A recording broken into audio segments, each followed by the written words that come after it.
Hello, my name is Robin Danowski. I'm a registered dietitian and a faculty member here with the Nutrition Sciences Department at Drexel University.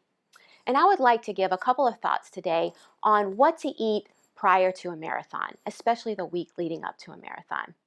So, are you ready? On your mark, get set, let's eat.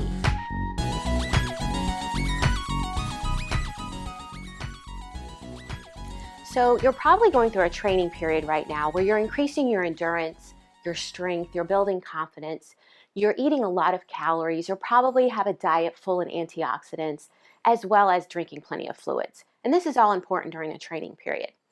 However, you're also breaking down your muscle fibers and you're depleting your glycogen stores. And these need to be replaced before the big race. So often we implement what's called a taper period. And this period is a gradual reduction of the miles run each day.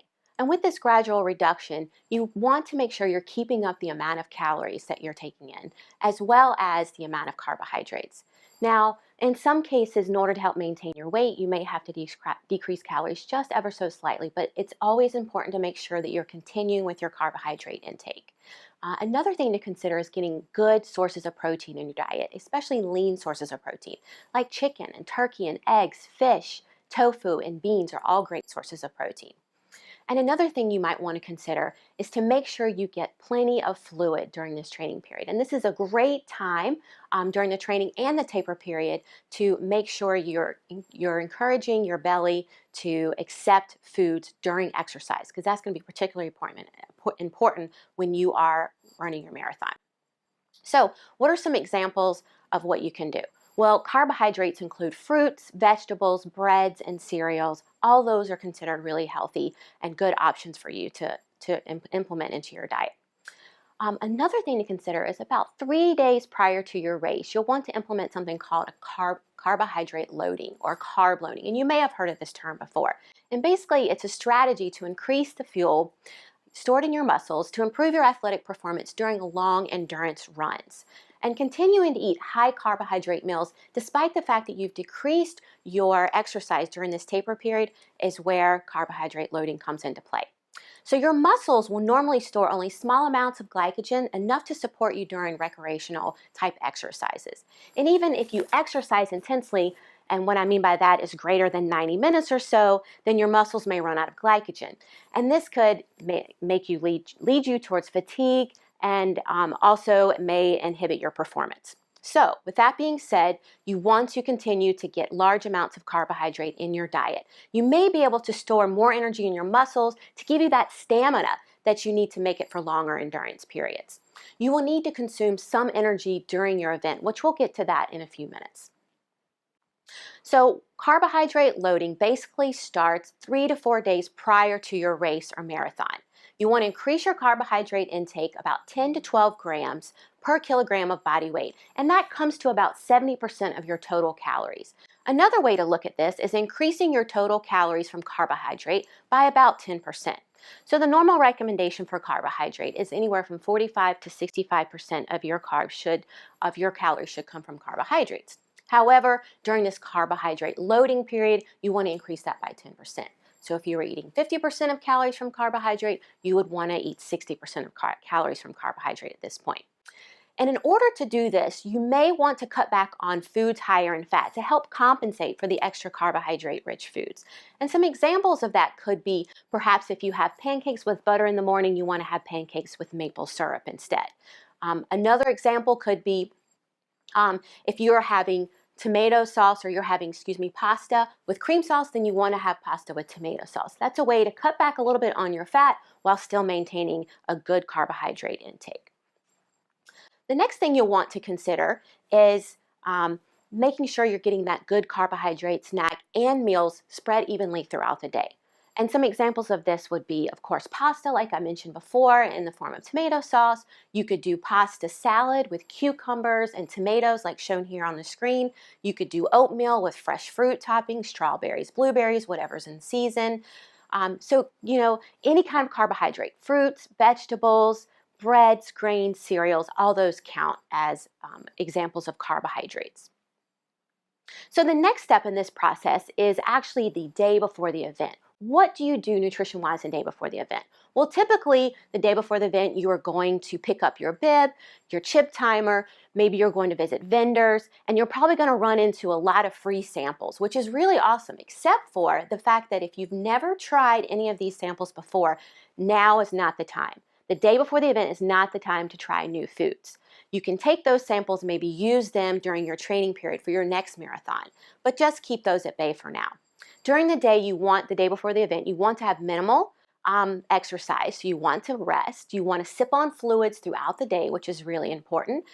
You also want to make sure you're still getting enough carbohydrates and a little bit of protein during that day as well. So some examples of that may be apples and carrots. You may have a turkey sandwich. You could have peanut butter and celery sticks, as shown here. You could have strawberries and cottage cheese. So you continually need to maintain that carbohydrate intake even the day before the event, as well as good fluids. Some things you might want to avoid the day before the event are alcohol, which is the first one I'll talk about, and that actually could have an effect on glycogen metabolism in your liver. So you want to really stay away from alcohol. Another thing you might want to avoid is over-the-counter medications like NSAIDs, because they can often cause cramping or diarrhea or just really uncomfortable GI disturbances, which you really don't want to deal with the day of the race. Another thing to consider is to avoid foods that are gassy. So those things would be like cabbage and broccoli and cauliflower. And then really high fiber foods like prunes and whole wheat breads may not be the best option the day right before the event. So the big day is here, and now what do you do? Well, it's important to snack before the event, and this can be a little tricky. So the guideline is typically to eat between 2 to 4 hours before the event starts. Now, like I said, this can be tricky if the event is very early in the morning. So does that mean you have to get up at 1 or 2 a.m. to eat breakfast? Not necessarily. What you can do is you can eat a big carbohydrate meal the night before, or even a snack before you go to bed that's high in carbohydrates, and that should supply you your fuel for the beginning of your race. And this snack should, like I said, be high in carbohydrate, it should be low in fat and moderate in protein. Another thing that you might consider the day before the race, or actually a couple hours before the race, is to make sure you're getting enough fluids. So about 8 to 16 ounces of water or sports drink 2 hours prior to the event is important. You really don't want to have anything there, eat and drink 30 minutes or so prior to the event to avoid any kind of GI upset. Some of the ideas that you might consider for a healthy high carb meal, either the night before or for breakfast the day of the event, might be yogurt with strawberries. You could do eggs with toast and jelly. You could have oatmeal with fresh fruit on top, like bananas, pictured here. You could do a bagel and jelly or bananas or any type of fruit. And all these are great options, and they give you enough carbohydrate to get you started for your big race. So what about actually nutrition during the race? And this is kind of tricky too as well. So when you were going through your training period, hopefully you incorporated water or Gatorade or maybe like sports gels or goos or blocks. Whatever you incorporated during your exercise is what you should continue during the race. Now, quite often people will give you samples during the race, and if you haven't tried these particular types of products, once again, it's not the time to try them actually during the race. So typically your snack that you had 2 to 4 hours prior to the race should hold you for about the first hour. And then you're going to start to deplete your glycogen stores. So at that time, you want to consume a carbohydrate that is tolerable for you. Okay, and that could be anywhere from the blocks, like I said, the sports bean, it could be jelly beans, whatever you trained with. Once again, now is the time to have it. And we typically recommend you have anywhere between 30 and 60 grams of carbohydrate per hour of running. And that normally equates to about 1 to 2 packs of gel or goo. And you can see here on my slide, there are many different types of blocks and gels, and they typically range between 20 and 30 grams per pack of carbohydrate. So you could have 1 or 2 of these every hour, 30 to 60 grams every hour. Another thing to consider while you are running is to stay hydrated.